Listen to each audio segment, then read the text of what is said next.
All impressions are not created the same either. I can write about certain things that will get far more impressions, far more likes, but the people who are commenting of a lower direct connection to people who would be high value prospects for our company than if I write about another subject. Something like that Scott Leese post. That's going to get a lot of AEs and sales leaders commenting. They're the ultimate users of this tech, but they're not the discoverers and the buyers. Some marketing title typically is. Salespeople are not looking for our B2B. I don't need another new tech that like you think works because you're in some, CMO community and they're saying it does. And you're going to like jam it down my throat and give me goals on the back of it. I would rather just use my Apollo list. If I write about ABM and like the shortcomings of demand base, for instance, I will get much lower impressions, lower likes, but the quality of the people commenting as it pertains to future high value users of our business is night and day.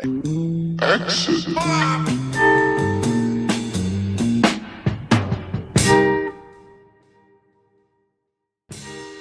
Yeah, man. Thanks for being on. I'm glad we met a couple weeks ago for real life in Brooklyn. Who knows where that was? It was like in another time in another place. I sat like in the front row for your presentation and you shouted me out, which is pretty cool. Yeah, I had to get you off your phone though. I was like, you were like texting somebody. I'm like, Dave, look at the slide. They were texting me. They said, you got to come to the back. You're next. And I was like, no, I want to sit up here for a minute. So you've basically found this power alley with LinkedIn, and it's been a big growth lever for you, for your business. And I want to unpack some of that today. But actually, I want to start with something that I saw you write maybe yesterday or this morning. You talked about maybe this today. Are you doing your first live event this afternoon? First live event. Thank Chris Walker for that one. Can you share that story? Share what he does, why you think it's a good idea, what you're doing, and where it fits? Yeah. So like, I think Chris believes a lot of the things that I believe about this founder brand stuff. He feels that being super authentic and uncopyable is like kind of a North Star of his, which is why he used video. He was like, I was writing these text posts and then I'd see people sort of rework the text posts. And he's like, you know what? If I'm filming myself from two different directions, like literally you can't copy that, right? So it's just better than the whatever else. Seems like he only posts it seems like he only posts videos now. Yep. So the motion that he has, which is kind of answering this question also. So anyway, I was kind of gloating to him and Andy Muborn about how I was so amazed. Like I sort of had this idea for what our B2B's motion would be. And it was just wrong for like a weird nuanced reason. Like my plan was to like give leads away for free. Since you're going to talk about, can you explain our B2B for people? Because they'll be like, our B2B. Yeah, exactly. Sorry. So one of the products that you built, right? Someone hits your site, they leave, they don't do anything else. We can resolve it to a LinkedIn profile and push it to Slack. And it's free. Like we're doing a big freemium offer. Like we were just talking about MailChimp earlier. So churn is like the biggest enemy in these SaaS companies. My current company has always been high churn. I thought that we had solved it 18 months ago by honing in on an ICP. It turns out it only solved it by like 20%. It's still ridiculously high churn. I'm sure you've worked at some companies that are that way also. The problem is, unbeknownst to me, which I just learned from talking to a bunch of investors and just the experience of the last 18 months, there are high churn product categories that no matter what you do, they're going to remain high churn. You can bolt on other products and try to get bundles or whatever, but like at its core, if it is not a system of record or completely indispensable, and there's people that can come in and turn it off, people are going to come in and turn it off. Yeah. So for context, your main business is a company called Retention.com, which is 22 million ARR, probably more than that now. You started another product which is called RB2B. That's the freemium offer. And you are a serial entrepreneur, founder, and used to really only write about e-commerce, and now you kind of shifted to focus on B2B, and that's why we're connected, and that's why you're on this podcast. It's interesting you said that about the category. So you're trying to get out of that category, or are you saying like you just accept it? let's say a CRM is the lowest churn thing there is, right? The other side of that would be selling someone leads and trying to make it a SaaS. There's nothing higher churn than someone's ability to interpret whether or not leads are worth the amount of SaaS they're paying for, and then either canceling it or not, right? Um, so like in an effort to try to make what is an intrinsically super high churn business low churn, my idea was give the leads away for free and just charge for like a really sophisticated integration, which is like a workflow, which a workflow is somewhere in the middle. It's like a substantially less, churn. Anyway, the fundamental problem was, which I didn't know about, is when you push something into Slack with no code, you can parse that Slack block in Zapier for like, a quarter of a cent per per record and throw it anywhere you want. So like there's this huge problem of like a massive amount of value in the free tier. And no matter what I even proposed to people, there was this weird willingness to pay before that they signed up. And then they were so enamored by the free version that I couldn't even have a paid conversation with them after that. Like the free product was too good. Yeah, there was just, but interestingly, I was having this conversation in real time with LinkedIn, and people were giving me the vocabulary to articulate and understand this. And so I was kind of talking to Andy and Chris. I'm like, dude, like, so now what we think the move is accept the fact that it's a high churn business, segment people on the way in that we think are high value, basically cap leads. So we are selling leads as SaaS, but have a quick 2-touch sales motion for people that we are 99% certain will book a demo in 4 weeks and, get them on a paid plan. So that's going to be high churn, but like, that's going to be a super fast ramp. Just based on businesses I built in the past with the top of funnel we have, it's going to be great. LinkedIn literally got me there, which I was just so like LinkedIn got me all of the trialers. It got me like thousands of waitlist customers. It got me like hundreds of discovery calls. And I'm telling Andy Muborn, who's another LinkedIn guy, and Chris, I'm like, I'm just amazed by like, my favorite book for starting startups is 4 Steps to the Epiphany. And the basic idea of 4 Steps to the Epiphany is most people want to just build their product and they want to launch it and then they want to go sell. The idea with 4 Steps to the Epiphany is tech is so hard and your intuition is often so bad with what you think will work that if you are not validating and possibly even collecting money from people as you're building the tech, odds are by the time you get to where the tech's done and you try to launch it, you're not going to have any buyers. So it's a dramatically risk reducing experience if you have one person building and one person actually forming the customers along the way. This was that times 1,000. Like I just could not believe with this. So like with the founder brand content that I was creating and how I was articulating these problems that are experienced by revenue leaders in this market, the authority that was building, the respect for me and us and what we were doing, and like how transparent I was being about my own SaaS and my own problems, we could get anybody on the phone. Like it was unbelievable. Had thousands of people on a wait list before we started.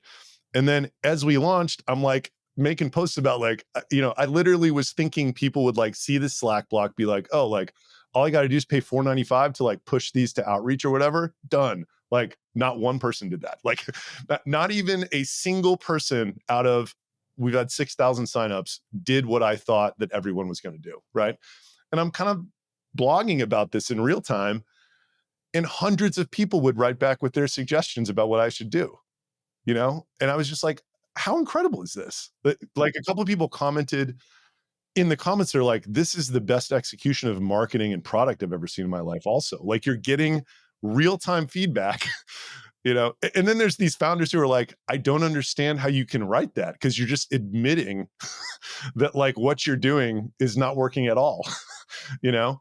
So anyway, I was gloating about this to Chris and Andy Muborn, and Chris is like, dude, like LinkedIn feedback loop is unbelievable. It's so short, it's so fast, but like the best feedback for me is this weekly event that I do. It gets 50 to 200 people every week. I put it on my podcast afterwards. He's like, it's so good for feeling, getting the temperature of the market, what people are really struggling with. He's like, I test out my market messaging with this group of people every week. And like, it helps me refine, that, since like so much for him is just, this is all his top of the funnel. Right. And when he talks about that, or how do you see, is it the 50 to 200 people that go to, he's had me as a guest on them. They're great. But do you think it's like I'm trying to give practical advice for other people. Is it the comments in the chat? Like he might share something and then people are in the chat saying, yes, oh, I've been stuck on this. Is it that where that feedback loop kicks in, you think? I think so he's like, I do a 10 to 30 minute monologue typically, or he'll have somebody on like you. I watched that episode, by the way. It was really good. And he's like, afterwards, I just open it up for questions. And the real value is in people just whatever they're asking about, you know? And then, by the way, that turns every single one of his LinkedIn posts is either a question that someone asks him during one of these interviews, or he does guest slots on other podcasts, gets it recorded, and then he has a team slicing short form up by idea, and he writes his text post. So it's doing so much for him. He's so much more efficient than I am. Like, What do you think? What's the topic of your live event, and what audience is this for? yeah, so like I'm I'm trying to like talk about inbound led outbound as like this thing that I'm experimenting with in terms of a go-to-market motion, right? Like and the story is kind of like, I had 18 months ago, I had 2 BDRs and it was sort of working. And then I hired 10. And then the 10 BDRs were booking the same amount of demos as the 2 BDRs. I think that happened to a lot of people last year, right? Like, and then we like shrunk the staff again and it like started working. It's like there's a lot of reasons why outbound is getting harder. And, you know, really what you need to scale is the demand creation and not necessarily the demand capture, which is kind of what these BDRs I think are relegated to now.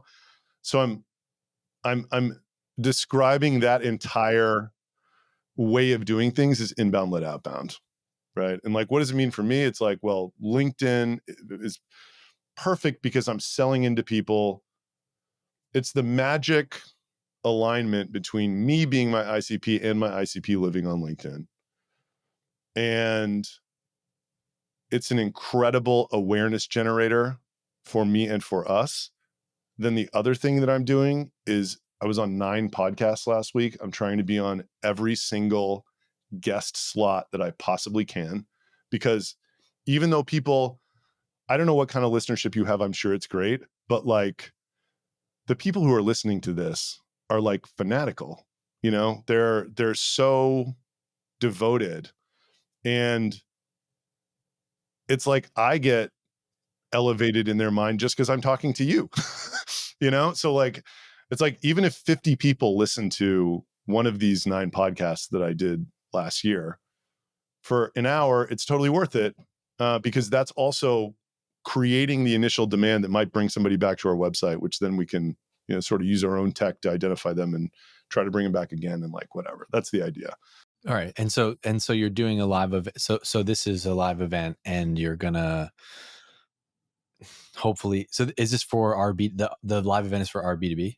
Exactly. It's for, and I think it's the camps that I've found are interested in this tech. It's like demand generation marketers, founders who are effectively doing that job for themselves, trying to solve the outbound problem. And then lead gen agencies. That's like the 3 main pockets of people that when I'm like, this is what I do, they're like, I'm ready to drop everything and try it. Yeah, I think so. So on LinkedIn, it's, even though I think it'll be 2.5 years ago since I wrote that book, and I think LinkedIn has become even bigger. And I think especially if you're a founder in B2B, it is the channel. And I think you're a perfect example of that. You have close to 80,000 followers, but it's not even the followers. It's like, if you look at the posts, the level of engagement and the comments you get on your post, that is the advantage. And then you'll have this feedback loop that you're going to create.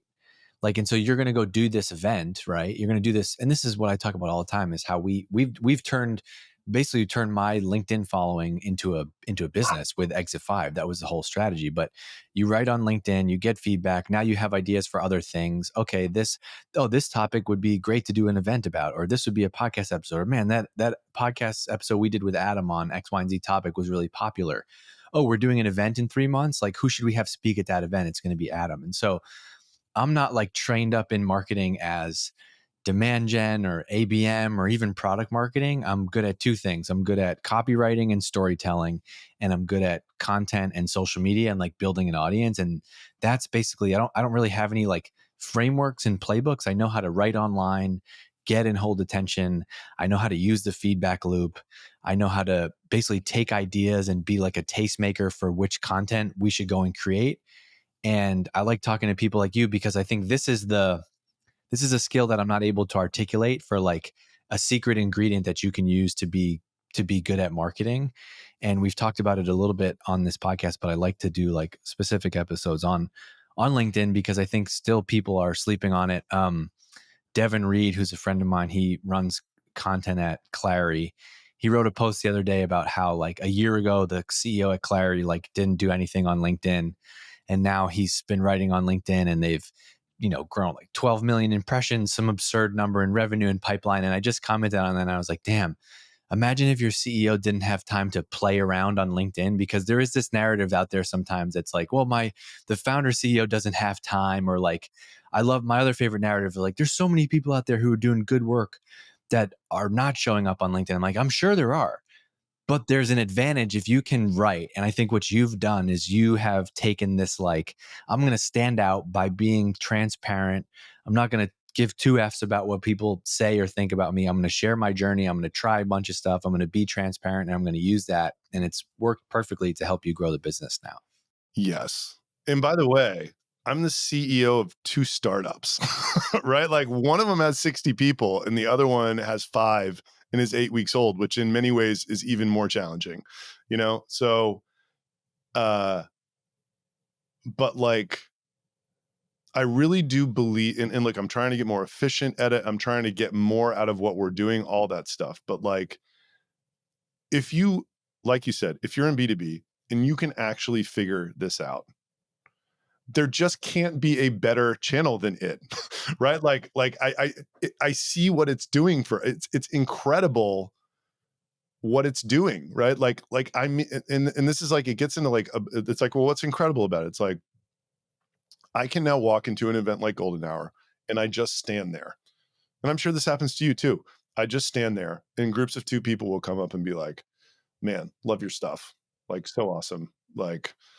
Sort of like whatever the current, it's like that post last week. Oh my God. Like I had just put out this monthly update where I was like, we're down 4 months in a row and we just were down 2.3%. I don't know when this is going to end. It's terrible. This is like the worst thing I've ever written, but it sucks, whatever. And people are just like, wow, dude, like, how'd you write that? Like, So brave of you. yeah, exactly. But like that, like I can, they don't even say their names when they come up and say hi, right? Like they feel like I am their friend. And that may sound shallow and narcissistic as a desire to create or whatever. But like that to me is the power of this thing. It's like I am scaling in this universe the group of people that literally feels like they're friends with me as I'm, rolling this other thing out. And like, all of this stuff you said about my content, basically like that was, it's, I'd never done it until I read your book and decided that it was time. And it's like, well, what, it's like with any marketing, it's like, well, how am I going to stand out? Because otherwise no one's going to care about any of this stuff. And that was what I decided I could do. Right. Like, It's unbelievable. I mean, I've felt this from a business standpoint since like 2016 of working at Drift, where people reacted that way. And that was the eye-opening thing for me. We used to joke about, we had this podcast called Seeking Wisdom, and we used to joke about it. David, who's the CEO and founder, I was kind of like the young up and coming person. He was a seasoned entrepreneur. We kind of had 2 different tales that we were telling. I would kind of play host to get the good stories out of him, but we would get people come up to us and be like, I love the podcast, or can I take a picture? And we would be like, wait, what? This is crazy. And you create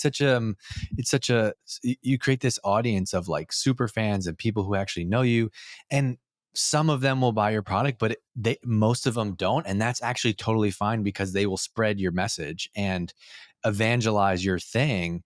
And I'm feeling that again with Exit 5 now. And what's crazy is that Golden Hour event that I saw you at, I hadn't traveled for work in like 4 or 5 years, and I had to like take a nap for like 6 days after that because like and I almost quit this business twice. I just was like, I don't want to build in this space. I want to go write poetry in the mountains or something, and I left that event with so much energy because it just was like a slap in the face. Like so many people, and I say this with no ego at all, just that like I went in there and so many people were like, Dave, DG, what's up?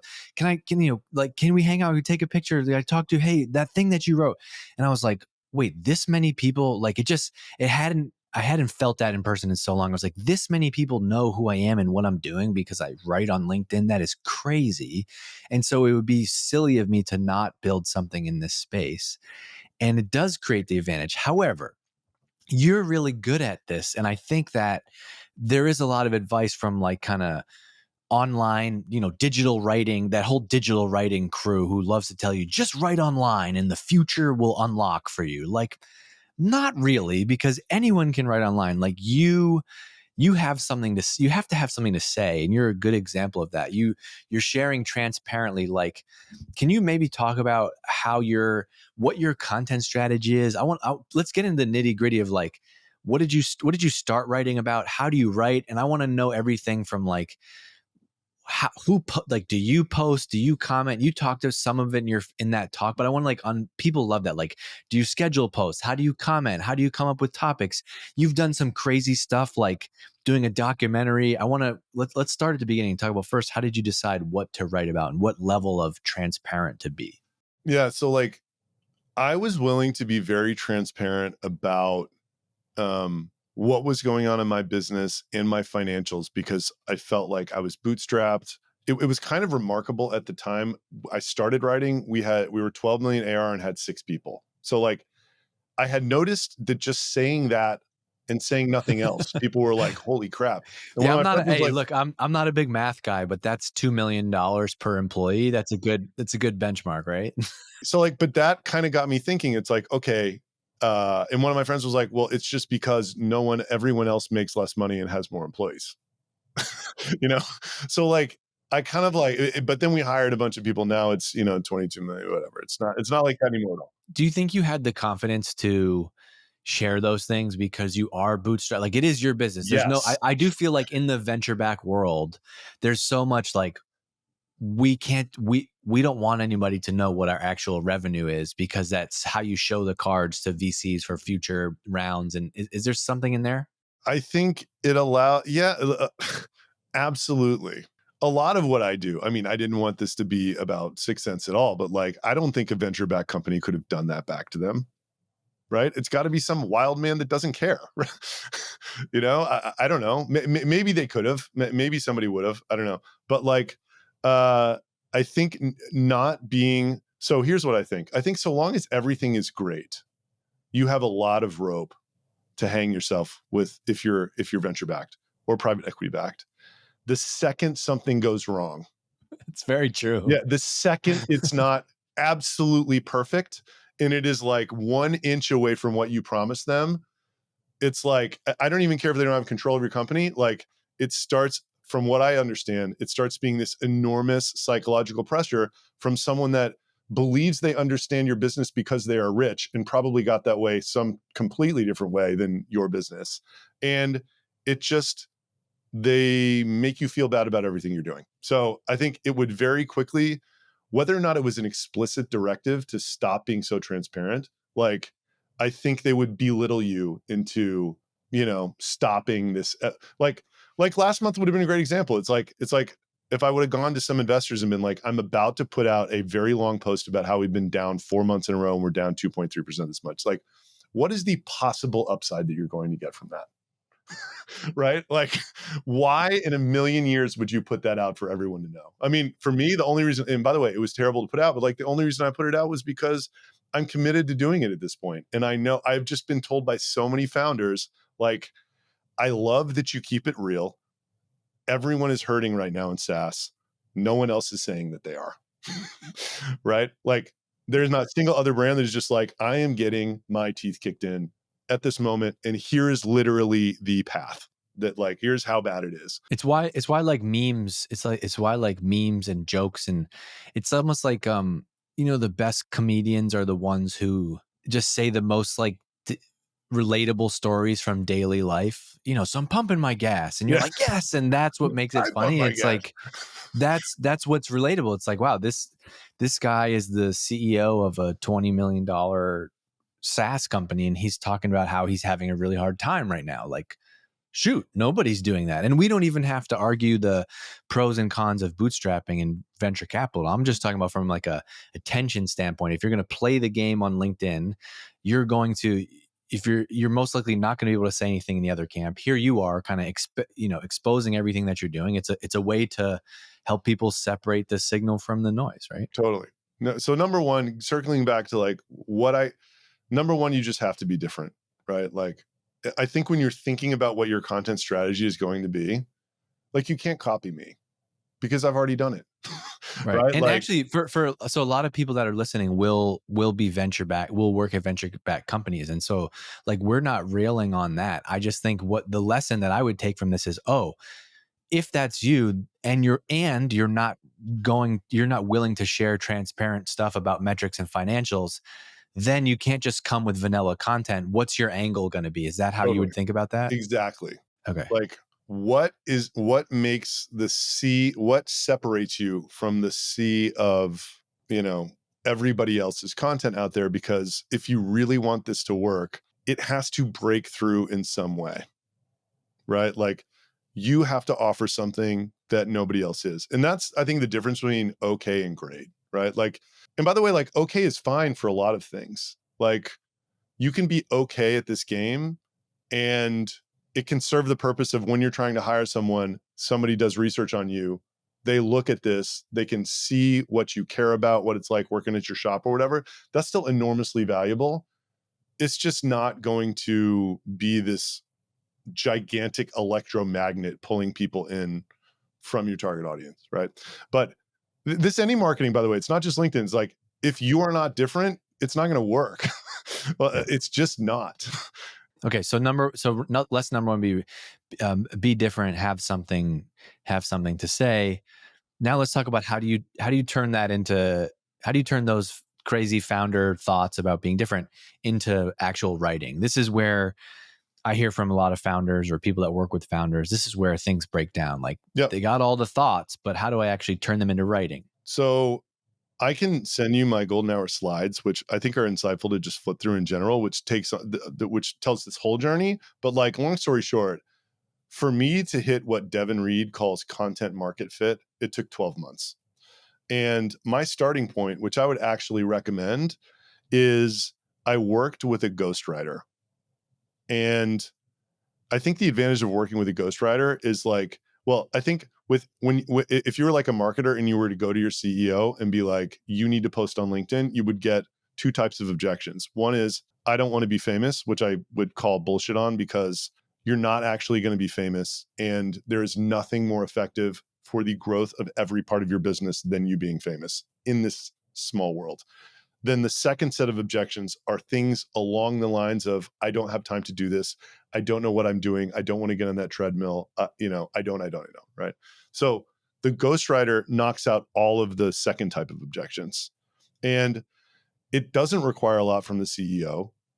If you are good at articulating what your perspective can be and how you can actually be different, you can actually there's some structural things about LinkedIn that are different from other social media platforms. Like, Can you talk about how you worked with this ghostwriter specifically? so yeah, in the beginning, which is the path that I recommend taking, it was like maybe like an hour or two of idea generation type conversations, and like, coming up with a content calendar to post every day, divided into certain topics, right? Or were they like interviewing you? How were they getting content from you? More or less, just like, yes, it was like a two-way conversation of like, okay, so like last week we kind of talked about this stuff. Like, what do you think about this, or this? And, but a lot of my, half of it was work in public. So it was me coming like, this we're experimenting with this stuff. We're hiring a bunch of people, like blah blah blah blah blah. Like, what do you think about this and this? Right. So that's and would you meet with this person every like once a week? At least, Okay. maybe a But couple. you were coming, so like already that's just a great,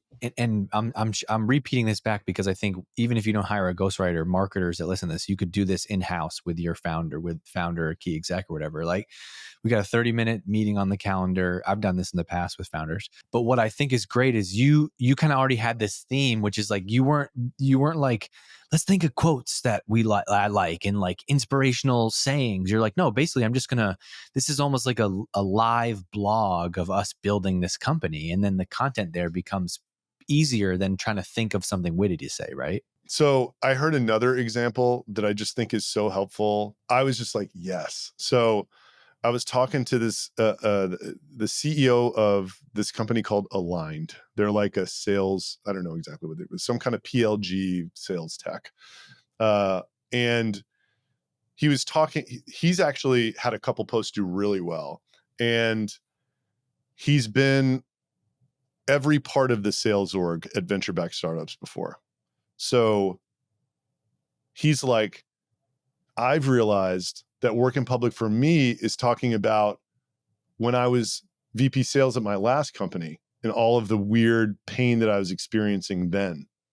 And he's like, he's like, my venture, this is venture backed. I'm not going to do what you're doing, but I can do something very similar to what you're doing, but just talking about my last life, because the problems are basically the same now, right? Like a VP sales struggles with VP sales issues. And by the way, that's who they're selling to. So that's like an interesting idea. If your first response is, well, I just can't work in public because my investors won't let me. It's like, well, is there some tie to your target market and ideal customer profile that relates to past experience that you can work in public as of 5 years ago? Yeah, I mean, that was like the whole thing that I wrote about in the book, which is like just inherently as a founder of this company, you most likely didn't just start this company because you're like sitting at a bar and you're like, ooh, I have a plan to get rich. Let's start a niche B2B Yeah. technology startup. It's like, Right. usually you have some background. Like I always use the example of Eric Yuan, the CEO of Zoom. He was, some like lead engineer or something at WebEx, right? And like they helped create WebEx, and so it was a natural extension to go and create Zoom. And so most cases, like in the Drift example, David, our CEO, he had started three or four other martech companies, and Drift was his fifth. And so it's like, let's talk about all of the lessons you've learned building these types of companies, and you don't have to share financials or metrics to do that, right? Totally. But it's what you said in the very beginning. It's teasing out that perspective that is unique, right? That's super unique to Dave Cancel. The fact that he was basically the architect of HubSpot and was on that whole journey. And, I mean, anybody, I would read every single word that guy wrote, because I want to be him someday. I mean, that's just the reality of it. And also the ghostwriter, and it's interesting to hear you say like start with the ghostwriter. I haven't had that epiphany, but I can understand now, and I agree with it. It's almost like you've never worked out. You hire a personal trainer to like teach you what exercises to do, and then like eventually you can go and do it. You're like, oh, actually, I don't need this person anymore. Like I got the stuff in my house. I can do this myself, right? Yeah, and yeah, because there's like certain. I mean, look, whenever I say this, people are like, send me the templates, but like, there's certain templates that like when you're learning LinkedIn, if you adhere to those templates versus just rambling, it's going to do way better in the template, right? If you study people's hooks, like there's a type of hook that typically does quite well on LinkedIn, right? So like a ghostwriter should understand some of that. So you can like work with them for a few months and then I think see if you get the content bug, right? Like the way you're going to absolutely crush is if you make this your life. That's just the same with anything. There's no shortcut. It's just that's just the sad reality of succeeding in. 2 weeks ago, Scott, you wrote this hook 2 days ago. 2 weeks ago, Scott Leese told me outbound sales as we know it is dead. Here's why Scott thinks he's only got 3 to 4 years left as a sales consultant, and what the future of B2B sales looks like. Yeah, nice cliffhanger too with the future. Yeah, so stuff, LinkedIn loves like definitive stuff like, the golden age of SaaS is over. Like, 99% of startups think they should, whatever. They're wrong. Like, Yeah, it's like the amount of times I've said like, "Here's my favorite marketing tactic," and it's like I got 100 things in that yeah, list. yeah. I didn't start actually writing my own stuff until 9 months in.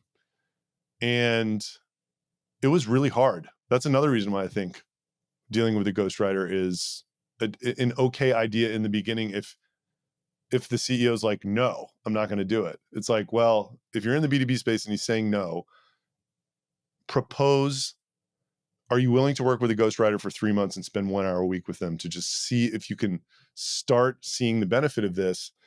Because a lot of people that do, I hear people say, I don't know exactly what this is doing for me, but it's doing something and I like it. And that's like the start of getting the bug to where, I mean, now it's so crazy for me that I'm just like, man, how do I go even deeper into this? Right. Like I'm already as deep as I can get. And it's like, I'm just looking for like another layer to pull back. Cause I'm like, I've never seen a tool as powerful as this in my life. Do you think you were successful though? Like obviously you have good content, you have a way of writing. You mentioned this earlier, which I don't want to like sleep on for people. It took you 12 months to figure out what to do. Should people just accept, like, do you have to just buy in and like, did you have a reason why? Like, did you know like, hey, I think this can be a lever for our business. I'm just going to do it and I'm going to shut up and not care about it for 12 months. Like, how do you get people to swallow that pill that this is going to take time? Because I do feel like anything, if you do something for 3 to 4 months and it's not working, you just want to stop It's doing it. hard. Yeah. So like providing some context on my journey is helpful to answer this question. So in the beginning, after reading your book and talking to some other people, I was like, okay, I have an awareness problem in the Shopify market that I'm trying to sell into. We have very low penetration and no competition. What is the quickest way to spread awareness? It has to be building a personal social media profile these days rather than a business, right? And then I was like, okay, what platform? And the actual founders were kind of more on Twitter, but Twitter's so much more competitive as a platform in terms of the balance of content creators versus consumers than LinkedIn. There's like a deficit of content creation relative to the active users on LinkedIn. And so kind of what I bought into was like, all right, so the founders may not be on here. The ecosystem definitely is. And I'll do Twitter eventually, but I'll start with the initial audience, maybe try to get like 10 or 20,000 followers on LinkedIn, and then go try to slay the Twitter beast, which will be much harder. So that was why I started on LinkedIn.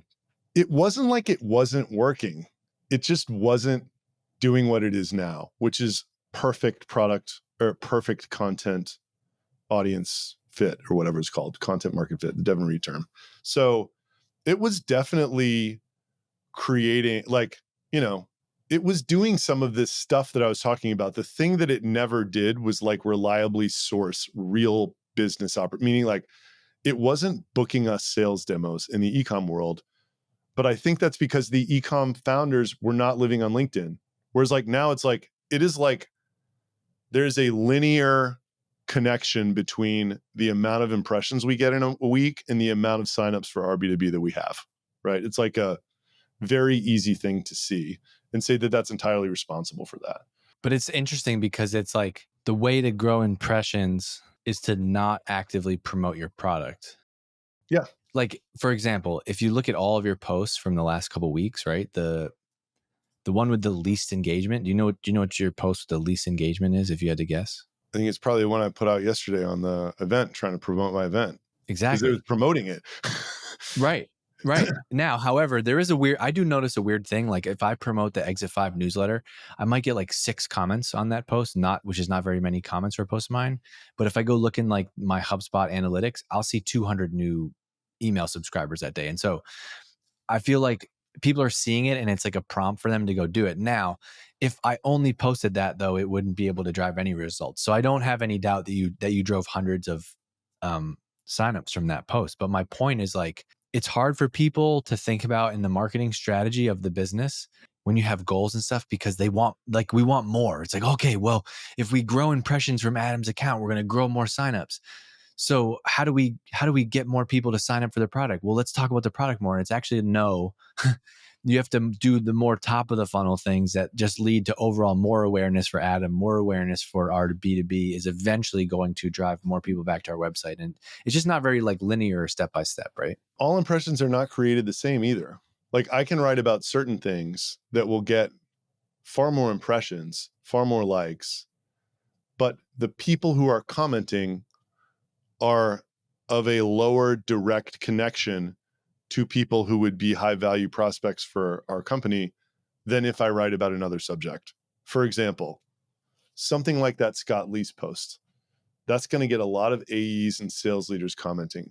They're the ultimate users of this tech, but they're not the discoverers and the buyers. Some marketing title typically is.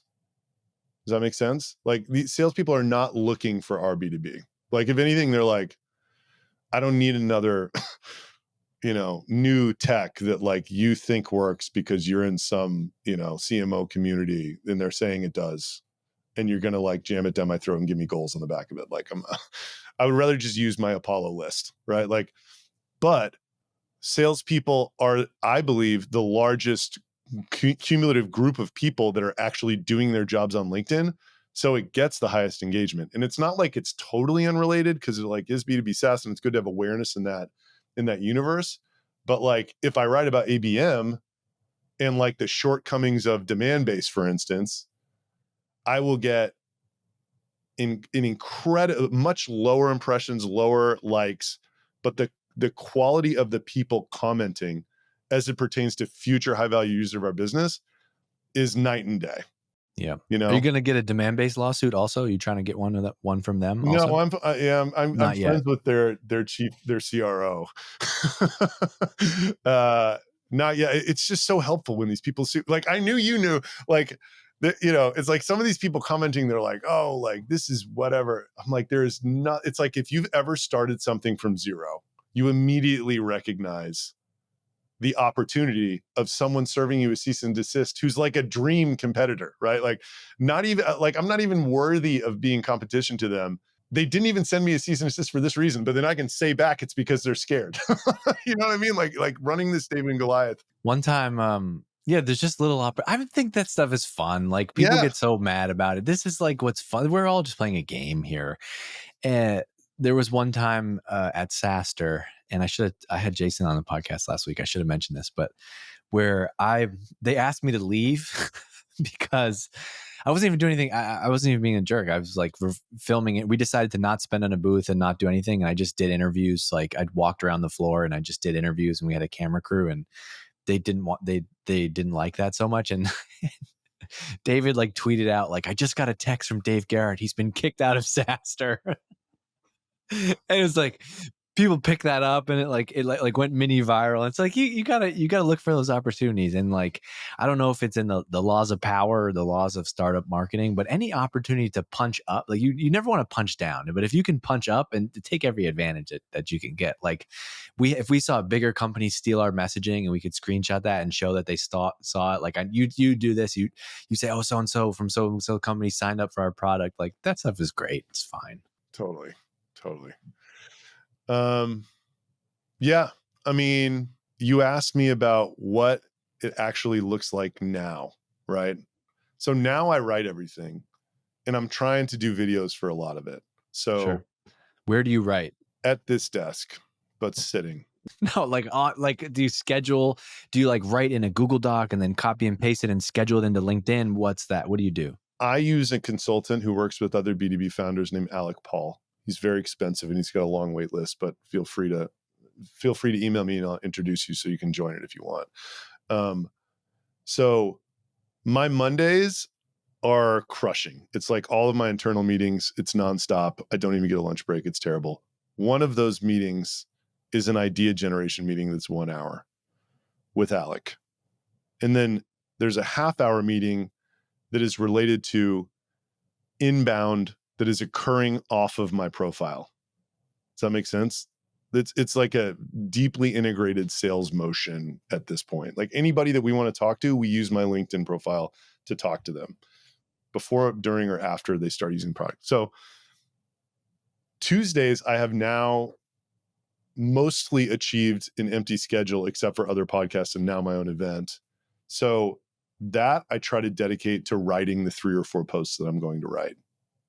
Before I made this divide, it kind of was crushing because like all of my days were stacked and I was like, man, it's Thursday night. I haven't released 3 posts yet. When am I going to do it? Like, but having this wide open Tuesday feels really good to me.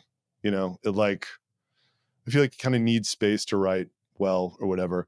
And then I have a 1-hour video shoot that is either video related to, it's just this, it's like me and Christy, our film girl.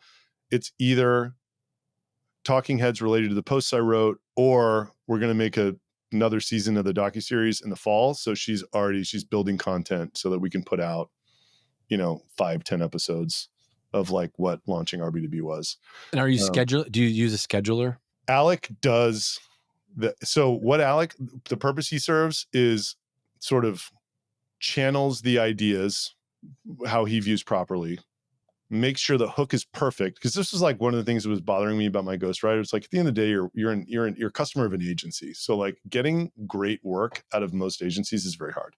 But Alec, his role is like, make sure the hook is perfect, make sure the post is perfectly edited, make sure the close is, wonderful or whatever. And then he posts it.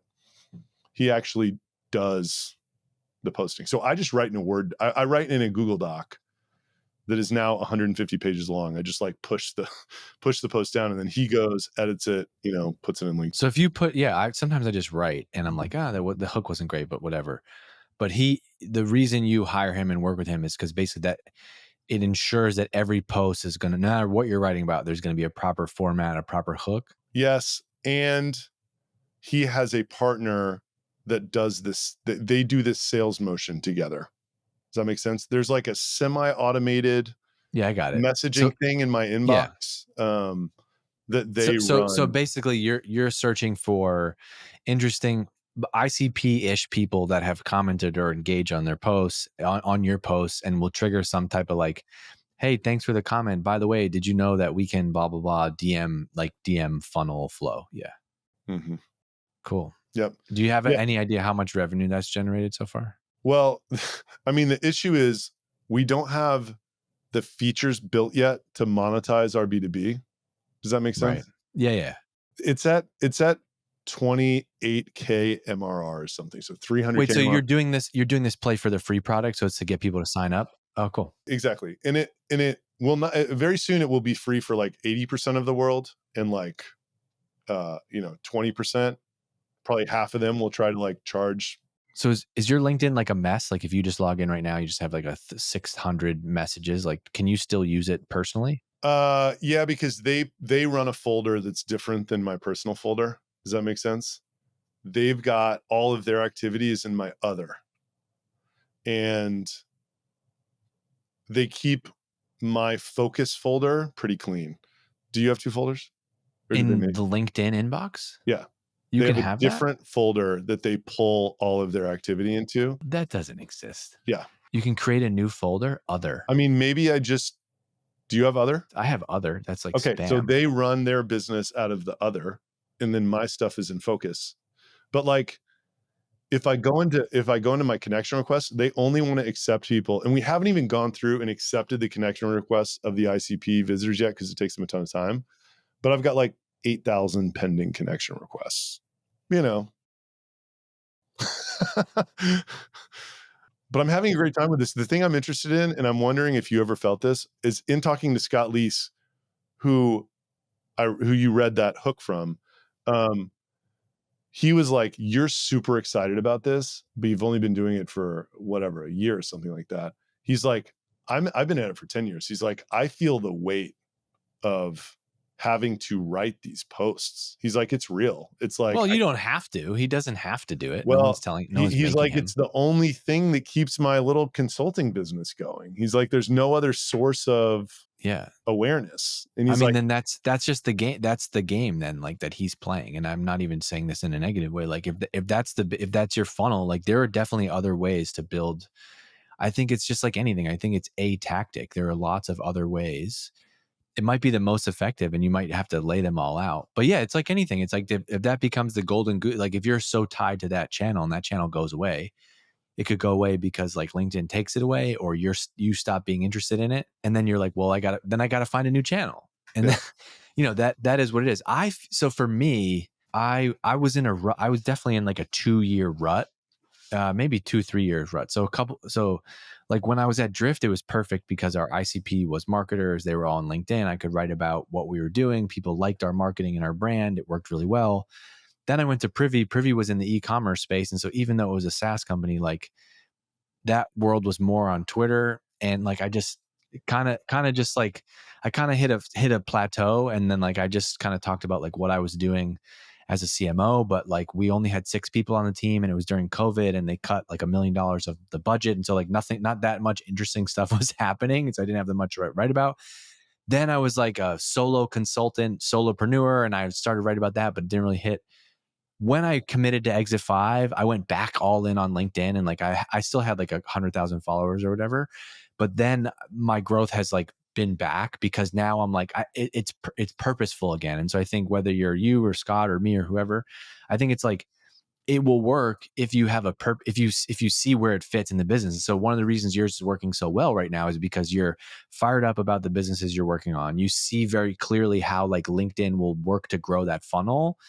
If you ended up selling like t-shirts in 6 months from now, then it might not be the best channel. But for me, like, I'm like, oh yeah, now I have this megaphone. I have 165,000 followers on LinkedIn, and I get to talk about Exit 5, and it is related to this audience. And so it does work. But I haven't had any luck with Twitter.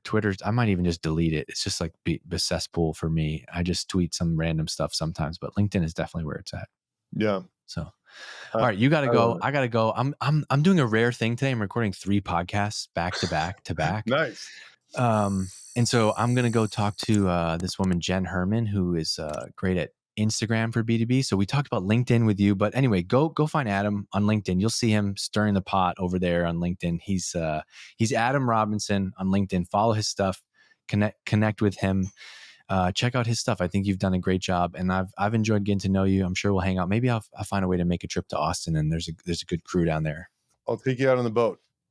We'll wake surfing. Sounds amazing. All right, Adam. Good to see you, man. Dave, good luck with your event me, later today. I'll see you, bud.